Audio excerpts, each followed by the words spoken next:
একটা হচ্ছে কালেমা, অর্থাৎ কালেমার যে বাক্য, তাওহীদের যে বাক্য, সেটা হচ্ছে লা ইলাহা ইল্লাল্লাহ। এই তাওহীদ সম্পর্কে আমাদের আলোচনা করা হয়ে গিয়েছে।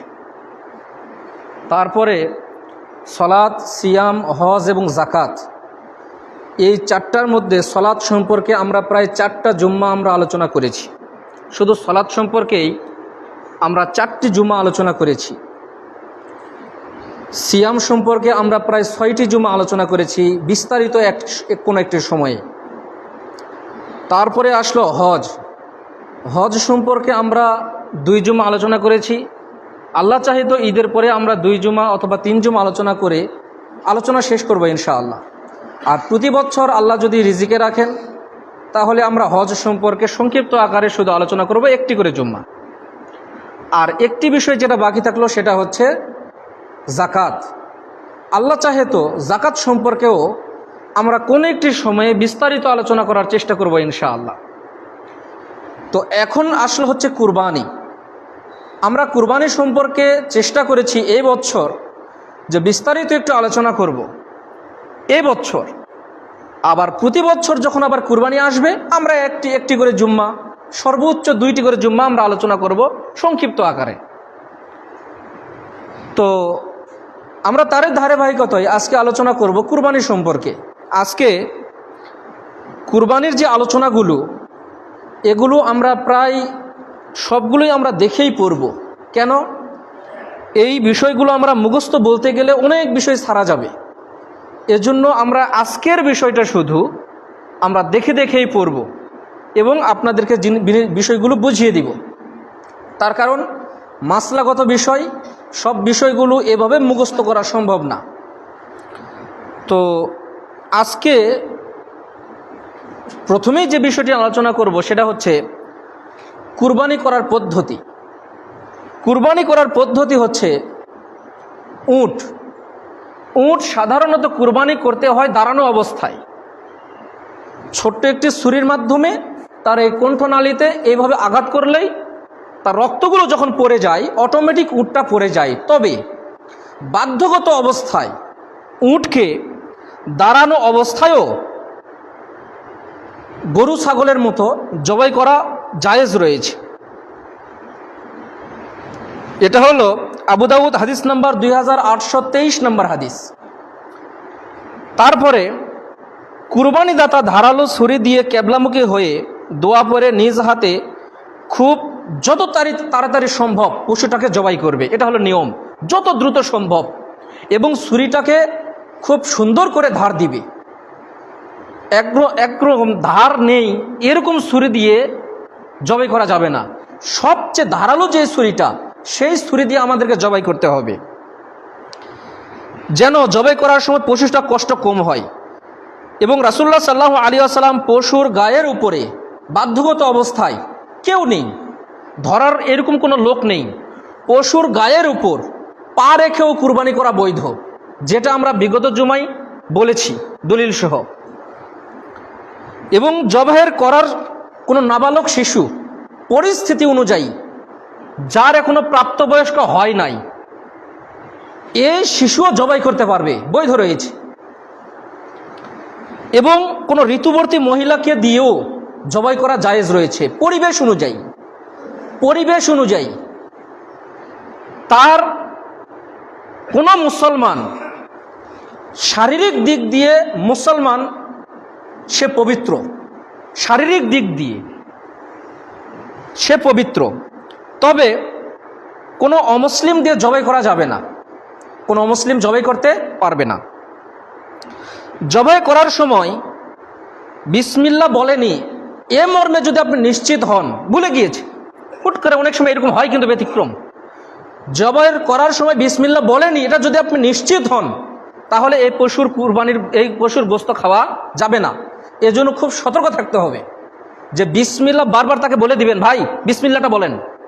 অনেক সময় বিসমিল্লাহ বলবে, ঠিক আছে সব রেডি, বহুত দিন থেকে জবাই করেনি, হুট করে জবাই করতে গেছে, ভুলে গিয়েছে।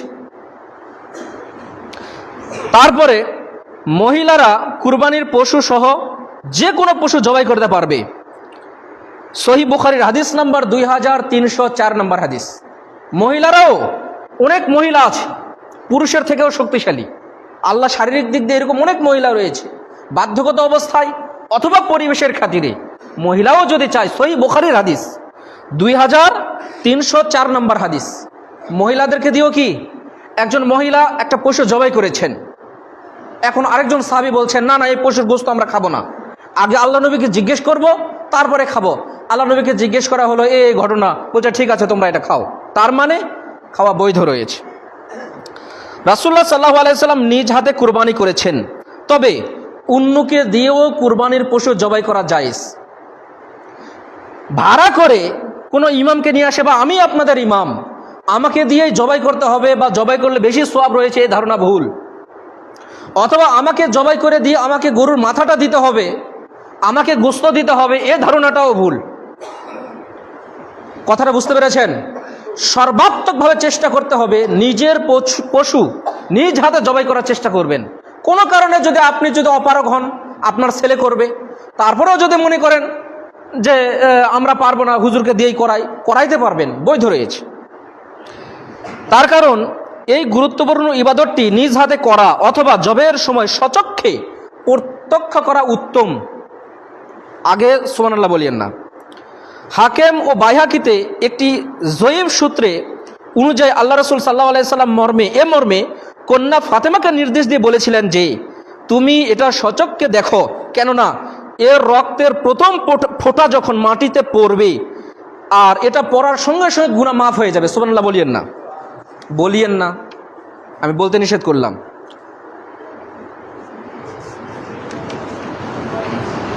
কেননা এই বর্ণনাটা কি জয়ীফ, শুরুতে বলে নিয়েছি, এ মর্মে জয়ীফ একটি বর্ণনা রয়েছে।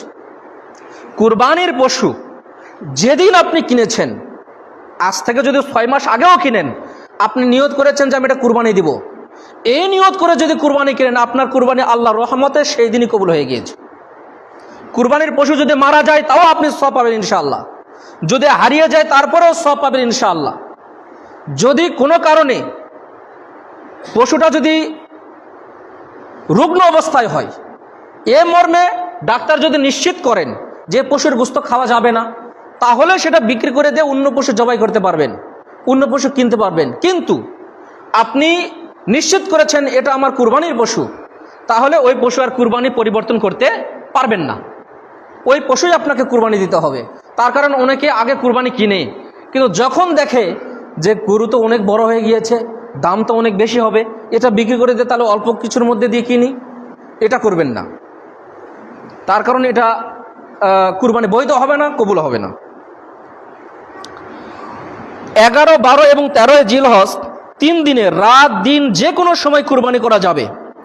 অনেকে সন্ধ্যার পরে কুরবানি নাজায়েজ বলেন, এটা সঠিক নয়। বাধ্যগত অবস্থায় আপনি সারাদিন কোনো এক স্থানে ছিলেন বা মনে করেছেন যে রাত্রে সারাদিন কাজ করেছে, এখন কাজের সময়, সারাদিন প্রচণ্ড ব্যস্ত, আপনি যদি মনে করেন যে মাগরিবের পরে করতে পারবেন, কোনো সমস্যা নেই। তার কারণ এখানে বলছে 13, 14, 11, 12 এবং 13 জিলহজ 3 দিনের যে কোনো দিন আপনি কি করতে পারবেন, জবাই করতে পারবেন, জায়েজ রয়েছে। বুঝতে পেরেছেন কথাটা? যে কোনো সময় রাত 12টার পরে হলেও চলবে।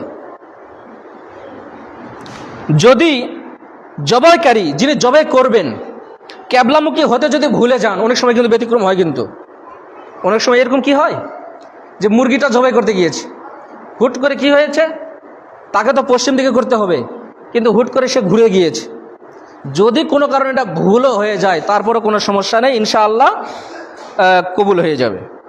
কুরবানির পশুর প্রবাহিত রক্তে কাপড়ে যদি লাগে, তাহলে এই কাপড়ে সালাত হবে না। তবে গোশত করার সময় গোশতের যদি কোনো রক্ত কোনো কারণে হালকা পাতলা লাগে, তাহলে সালাত হয়ে যাবে। জবাই করার সময় দোয়া, সাধারণত জবাই করার সময় বিসমিল্লাহ বলে জবাই করলেই জবাই হয়ে যাবে। তবে আল্লাহ নবী যে দোয়াটা বলেছিলেন, বিসমিল্লাহি আল্লাহুম্মা তাকাব্বাল মিন মুহাম্মদ ও আলি মুহাম্মদ ও মিন উম্মতি মুহাম্মদ, এটাও বলা যাবে। অথবা বিসমিল্লাহি আল্লাহুম্মা তাকাব্বাল মিন্নি ও মিন আহলি বাইতি, এটাও বলা যাবে। অথবা বিসমিল্লাহি আল্লাহুম্মা তাকাব্বাল, হে আল্লাহ তুমি এই কুরবানিটা কবুল করো, বিভিন্ন নামগুলো যেগুলো আছে ওগুলো বলবেন। কোনো কারণে যদি নাম নাও কেউ বলে, তারপরেও কি হয়ে যাবে, আল্লাহ জানেন যে কে কে কুরবানিটা দিচ্ছেন, ইনশাআল্লাহ কবুল হয়ে যাবে। অনেক সময় কি হয়, কোনো একটা নাম যদি ভুলে যায়, হ্যাঁ আমি আর এর গোস্তই খাবো না, আমার নামটাই বললো না, এটা ভুল কথা। আল্লাহ জানেন যে কে কে কুরবানি দিচ্ছেন, আর যখন আপনারা নিয়ত করে পশুটা কিনেছেন আলহামদুলিল্লাহ তখনই আপনাদের কুরবানি কবুল হয়ে গেছে, এরকম ধারণা করবেন না। অনেকের মানুষের ভুল হতে পারে, এজন্য যারা জবাই করবেন একটু মাথাটা ঠান্ডা করে, তার কারণ এগুলো ঝগড়াঝাটি জিনিস, মানুষ এগুলো খুব ধরাধরি হয়, ঝামেলা হয়ে যেতে পারে। এজন্য নামগুলো খুব সতর্কতার সাথে আস্তে ধীরে বলার পরে তারপরে ছুরিটা চালাই দিন।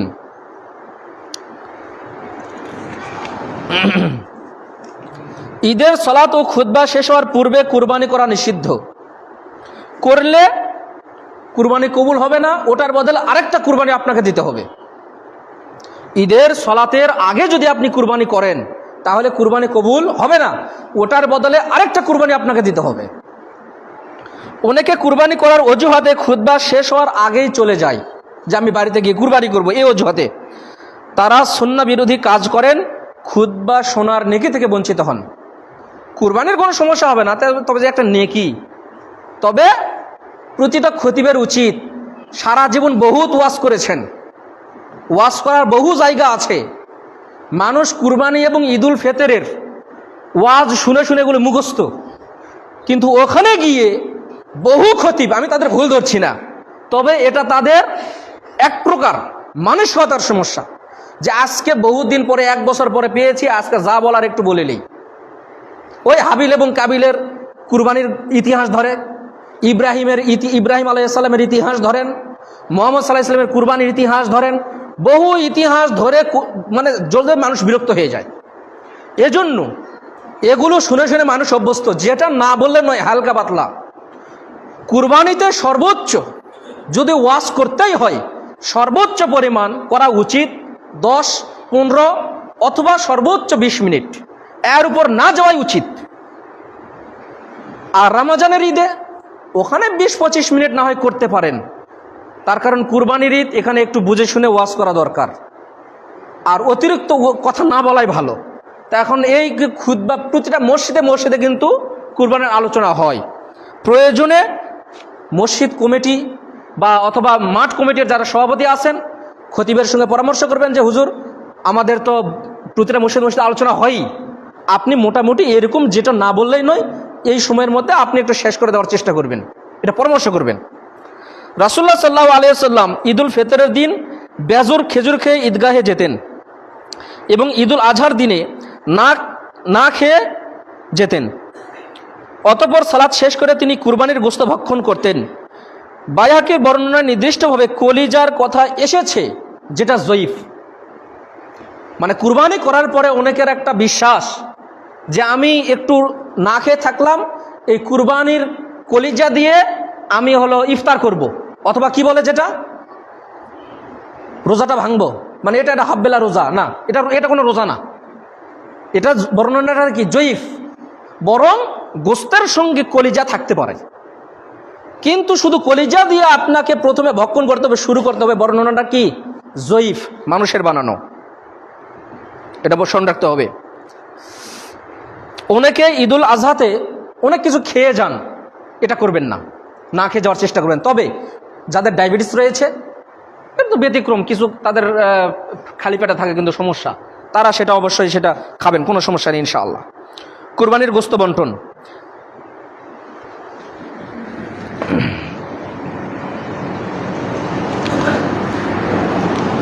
আলহামদুলিল্লাহ ওয়াহদাহু ওয়াসসালাতু ওয়াসসালামু আলা মান লা নাবিয়্যা বা'দা, আম্মা বা'দ। জাহিলি আরবেরা কুরবানির গোশত জবাই করার পরে সেটা সব গোশত কি করত, কাবার উদ্দেশ্যে উৎসর্গ করত এবং সবটুকু সদকা করে দিত। কিন্তু ইসলাম আসার পরে কুরবানির গোশত তারা নিজেরা খেতেন। এ সম্পর্কে আল্লাহ তাআলা বলছেন, ফাকুলু মিনহা ওয়া আতিমুল বাইসা ওয়াল মুতাররা, কুরবানির গোশত তোমরা নিজে খাও, যারা চায় তাদেরকে দাও এবং যারা চায় না তাদেরকে দাও। যারা চায় না তাদের দিকে খেয়াল রাখবেন, অনেকে চায় না, মুখ ফুটে বলতে পারে না, এই জিনিসগুলো খেয়াল রাখবেন। আরেকটা আয়াতে রয়েছে, ফাকুলু মিনহা ওয়া আতিমুল বাইসাল ফাকির, তোমরা নিজে খাও এবং দুস্থ অসহায় লোকদেরকে খাওয়াও। কুরবানির গোশত সমান 3 ভাগ করতে হবে পৃথিবীতে, এ মর্মে কোরআন হাদিস কোথাও কোনো কিছু নেই। কুরবানির গোশত 3 ভাগ করতে হবে পৃথিবীতে, এরকম কোনো কথা কোরআন হাদিসে নেই। থাকলে আপনি আমাকে দেখান, আমি আপনার কথা সাদরে গ্রহণ করব এবং আমার কথা থেকে প্রত্যাবর্তন করব। তাহলে কিভাবে আছে? কুরবানির গোশতের কথা যেটা বলা হয়েছে সেটা হচ্ছে আল্লাহ নবীর সময়ে যেটা বলা হয়েছিল, কুলু ওয়াতিমু আদাখিরু, তোমরা নিজে খাও এবং গোশত সংরক্ষণ করো। ফাইন্না যালিকা লামা কানা ফিন নাসি জাহদুন, কেননা গত বছর কুরবানির গোশতটা মানুষের সমস্যার কারণে, মহামারীর কারণে সেখানে 3 দিনের অতিরিক্ত আল্লাহ নবী রাখতে নিষেধ করেছিলেন, যে তোমরা যারা অসহায় তাদেরকে দিয়ে দাও, যারা কুরবানি করতে পারেনি। যেহেতু ফারাদতু আন তুইনু ফিইম, যেহেতু তাদের এটা চলে গিয়েছে, আপাতত এই বছর সমস্যা নেই, এখন সারা বছর তোমরা কি করতে পারো? খাবা, জমা করবা, গরিব মানুষকে দিবা। এছাড়া কোরআন হাদিস আর কোনো কথা নেই। তাহলে কি করতে হবে? অপশন 2টা, কুরবানির গোশতের ভাগ হবে 2টা, সমান ভাগ করতে হবে। বিষয়টি এরকম নয়। আবার সবটুকু আপনি খেতে পারবেন এটারও বিধান রয়েছে, কিন্তু ভালো করে বুঝতে হবে কথাটা কিন্তু ভুল বোঝা যাবে না। প্রথমে আপনি নিজে খাবেন, প্রথম কথা। দ্বিতীয় অপশন, আপনি পরিবারকে খাওয়াবেন, আবার জমা করে রাখবেন। তারপরের অপশন যেটা করবেন, আপনার আশেপাশে, আপনাদের যেহেতু এলাকাতে নিয়ম আছে, বিভিন্ন স্থানে জমা করা হয়, আপনারা সেখানে জমা করবেন। আপনি একটা পরিমাণ দিবেন যে আমার এলাকাতে কেমন মানুষ রয়েছে, আল্লাহকে সন্তুষ্ট করার উদ্দেশ্যে সে পরিমাণ গোশত ওখানে দিয়ে দিবেন এবং তারা সেটা নির্দিষ্ট করে সুন্দর করে একটা সুষ্ঠু বন্টন করে তারা সেটা বিতরণ করবেন। এখানে আমরা যে কাজটা করি সেটা দেখা যায় যে আমরা কুরবানির গোশত ওখানে জমা করার পরে গরিব মানুষকে দেওয়ার উদ্দেশ্যে আমরা ওখানে দেই, তারপরে আবার আমরা সেখান থেকে নিয়ে আসি। এ কাজটা করা বৈধ রয়েছে, তবে না করা ভালো। কেন? এটাতে কৃপণতা প্রকাশ পেতে পারে। আমরা এক জায়গাতে গোশত জমা দিলাম, ওখান থেকে আমরা আবার কিছু নিয়ে আসলাম, এটা নিয়ে আসা জায়েজ রয়েছে। যদি আপনার সমস্যা থাকে, আপনার পরিবারের লোকজন বেশি থাকে, তাহলে আপনি ওখান থেকে কিছু নিতে পারবেন। তবে সর্বাত্মকভাবে চেষ্টা করতে হবে না নেওয়াই ভালো। আপনি নেবেন না, এটাই সবচেয়ে ভালো। আপনি যা দিবেন ওখানে দিয়ে দিবেন।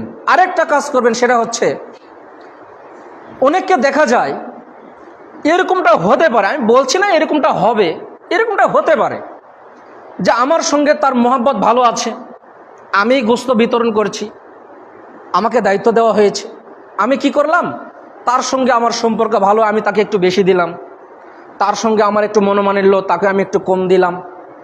এটা যেন করিয়েন না। এটা করলে কিয়ামতের মাঠে আপনাকে দাঁড়াতে হবে, কেননা আপনাকে বন্টনের একটা দায়িত্ব দেওয়া হয়েছে, আপনি সঠিক বন্টন করবেন। হ্যাঁ, এক্ষেত্রে করা যেতে পারে। সেটা কি? তারা খুব গরিব মানুষ কিন্তু লোকজন বেশি, তাকে হালকা একটু বেশি দেওয়া যেতে পারে। তারা কুরবানি দেয়নি কিন্তু লোক 2-3 জন, আপনারা তাকে হালকা একটু কম দিতে পারেন, এটা করা যেতে পারে। কিন্তু তার সঙ্গে আমার মহব্বত ভালো, তাকে একটু বেশি দিলাম, তার সঙ্গে আমার মহব্বত কম, তাকে একটু কম দিলাম, এরকমটা করবেন না।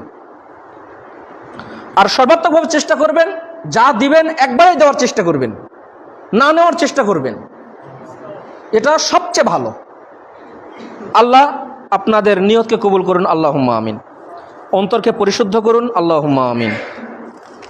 আরেকটা বিষয়, এই গোশত বন্টনের সময় আব্দুল্লাহ ইবনে আমর ইবনে আস রাদিয়াল্লাহু তাআলা আনহু তিনি আল্লাহ নবী তাকে আদেশ করেছিলেন যে তোমার যে ইহুদি যে প্রতিবেশী রয়েছে, ফাবদা বিজারিকাল ইয়াহুদি, তুমি সর্বপ্রথম তোমার ইহুদি প্রতিবেশীকে দিয়ে শুরু করো।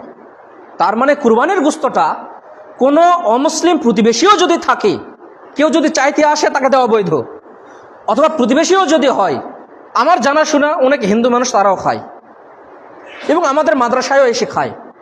তো এরকমটা যদি কেউ খায় আপনারা দিবেন, কোনো সমস্যা নেই। মৃত ব্যক্তির নামে কুরবানি, এ ব্যাপারে কোনো সহি হাদিস নেই। মৃত ব্যক্তির নামে কোনো কুরবানি চলে না।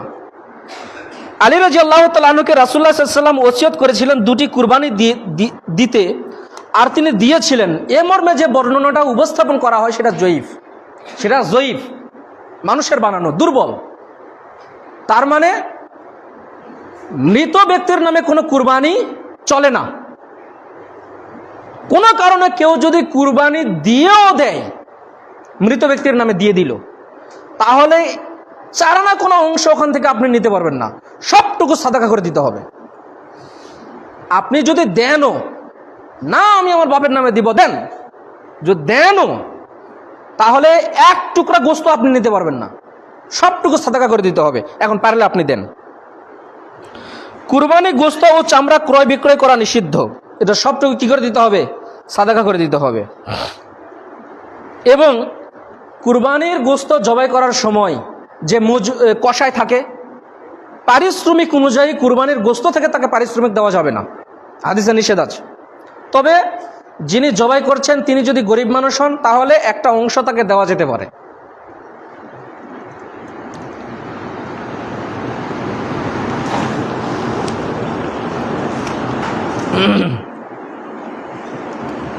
এখন আসেন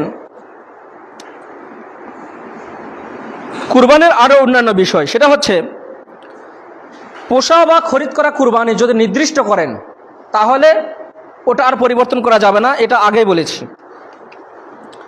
2 নাম্বার, কুরবানি নির্দিষ্ট করেছেন এবং জবাই করার আগেই বুঝতে পারেননি বাচ্চা ভূমিষ্ঠ হয়েছে, গরুর বাচ্চা হয়েছে, তাহলে এই বাচ্চাটা এবং যে দুধটা, এটার যে পারিশ্রমিক সবচেয়ে উত্তম হলো সাদাকা করে দেওয়া। এটা সবচেয়ে উত্তম। দুধ যেটা বের হবে, দহন করবেন, এটা সাদাকা করে দেওয়া সবচেয়ে কি উত্তম। আর যদি কোনো কারণে জবাই করার পরে যদি বুঝতে পারেন যে পেটে বাচ্চা রয়েছে, তাহলে তার মাকে জবাই করাই হচ্ছে ওই বাচ্চাটাকেও জবাই করা। কারো যদি রুচিত হয় খাবেন, না হলে ফেলে দিবেন। ওই পশুর গোশত খাওয়া যাবে, কোনো সমস্যা হবে না, কুরবানি কবুল হয়ে যাবে ইনশাআল্লাহ। যদি কুরবানির পশু হারিয়ে যায় বা চুরি হয়ে যায়, তাহলে তার পরিবর্তে অন্য কুরবানি করা, অন্য পশু আবার ক্রয় করে জবাই করতে হবে, এটা জরুরি নয়। যদি ওই পশু ঈদুল আজহার পরে আবার যদি পেয়ে যান, হারিয়ে গিয়েছে, কুরবানির পরে পেয়েছেন, তখন আবার জবাই করে দিবেন। আর যেদিন কুরবানি কিনবেন, আল্লাহ সেই দিনই কুরবানি কবুল করে নেবেন। বুঝতে পেরেছেন কথাটা? কোনো সমস্যা নেই, হারিয়ে যাক বা কি হয়ে যাক। আর যদি কুরবানির পরে পান, তাহলে সেটা জবাই করে দিবেন। 4 নাম্বার, যদি কুরবানি করার পূর্বে যিনি কুরবানি দিবেন উনি যদি মারা যান, তার অবস্থায় এমন হয় যে ওই পশু বিক্রয়লব্ধ পয়সা ব্যতীত তার ঋণ পরিশোধ করার মতো কোনো কিছু নেই। কুরবানি কিনেছেন আপনি, হুট করে মারা গিয়েছেন, কিন্তু আপনার ঋণ আছে, তাহলে আপনার ঋণ পরিশোধের জন্য ওই পশুটা কি করা যাবে? বিক্রি করে তার ঋণ পরিশোধ করা বৈধ রয়েছে। 5 নাম্বার, ঋণ করে কুরবানি দেওয়া যাবে, তবে কুরবানি করার পরে সর্বপ্রথম আপনার কাজ হবে ঋণটাকে পরিশোধ করা। তবে যার থেকে ধার নেবেন টাকাটা, তিনি যদি বলেন যে না একটু দেরি করে দিলেও চলবে, কোনো সমস্যা নেই, তাহলে দেওয়া যাবে।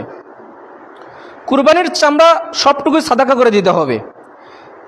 এটা ভালো করে শুনবেন, কেউ ভুল বুঝবেন না। এটির মূল্য দিয়ে মসজিদ, মাদ্রাসা বা ঈদগাহ নির্মাণ করা যাবে না।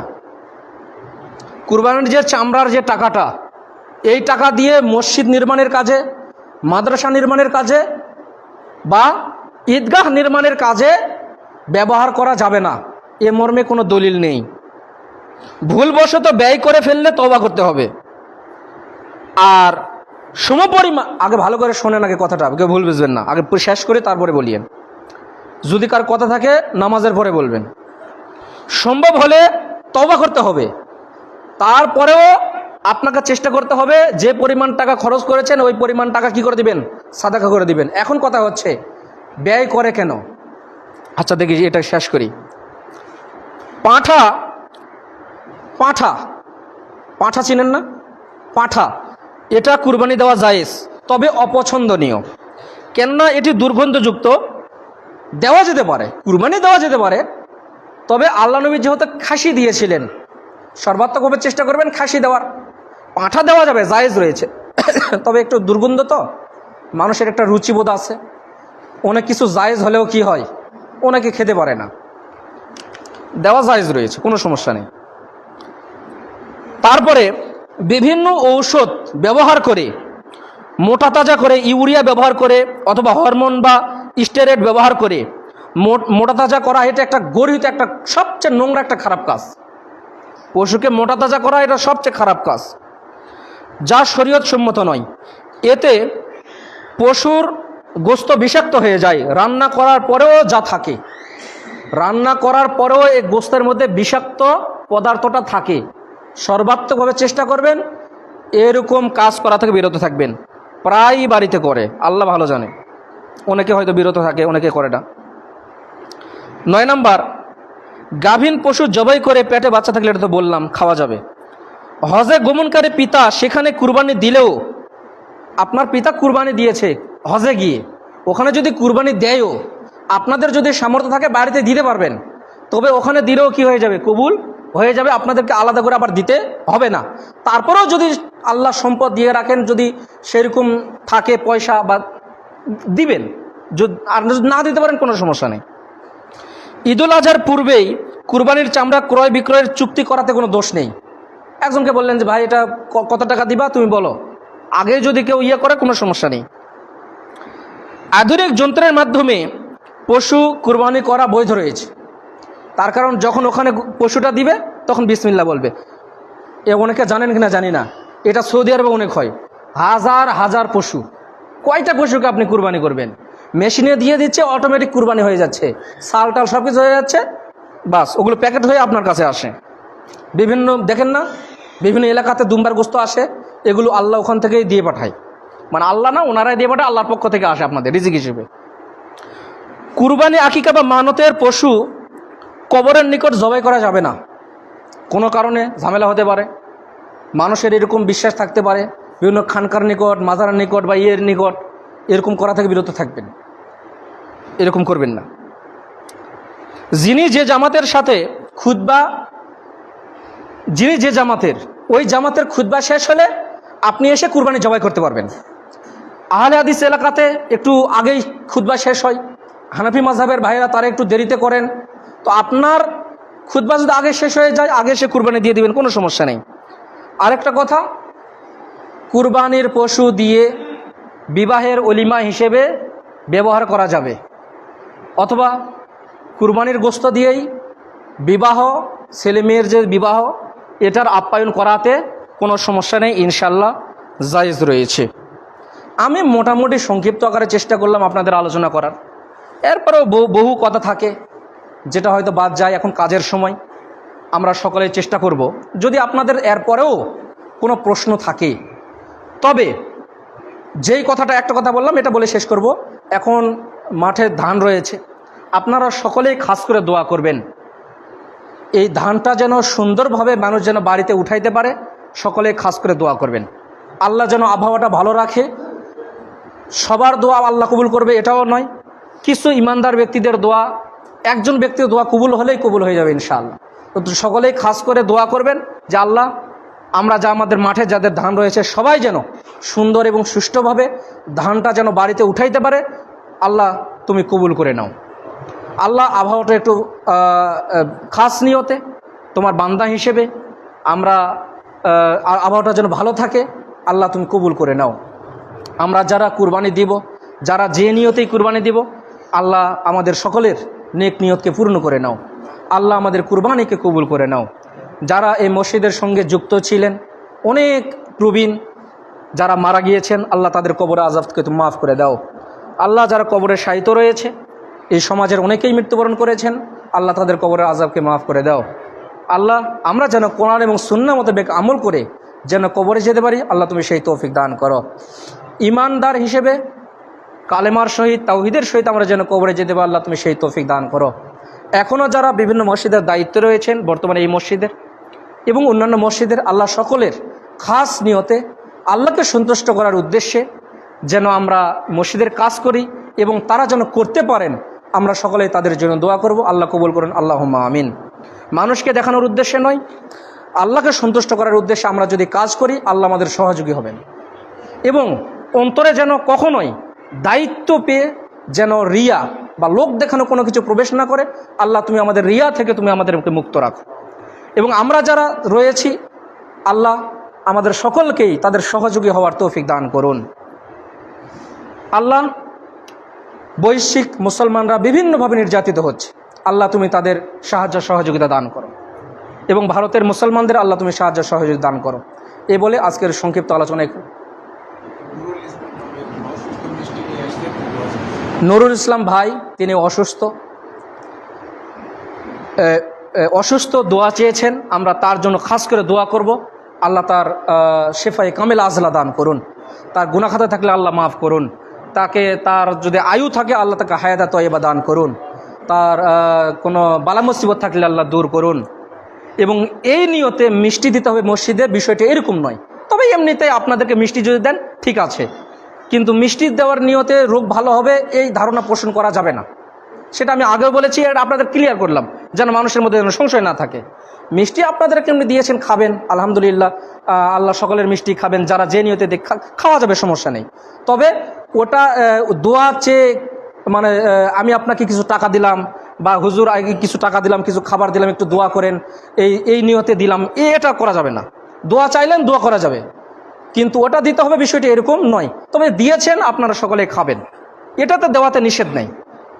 আল্লাহ কবুল করুন তাকে। আর যদি আয়ু থাকে আল্লাহ তাকে সুস্থ রাখুন, আর যদি মৃত্যু লেখে রাখে আল্লাহ তাকে ইমানের সহিত নিয়ে যান। সুবহানাকা আল্লাহুম্মা বিহামদিক, আশহাদু আল্লা ইলাহা ইল্লা আনতা আস্তাগফিরুকা ওয়া আতুবু ইলাইক। আসসালামু আলাইকুম ওয়া রাহমাতুল্লাহি ওয়া বারাকাতুহু।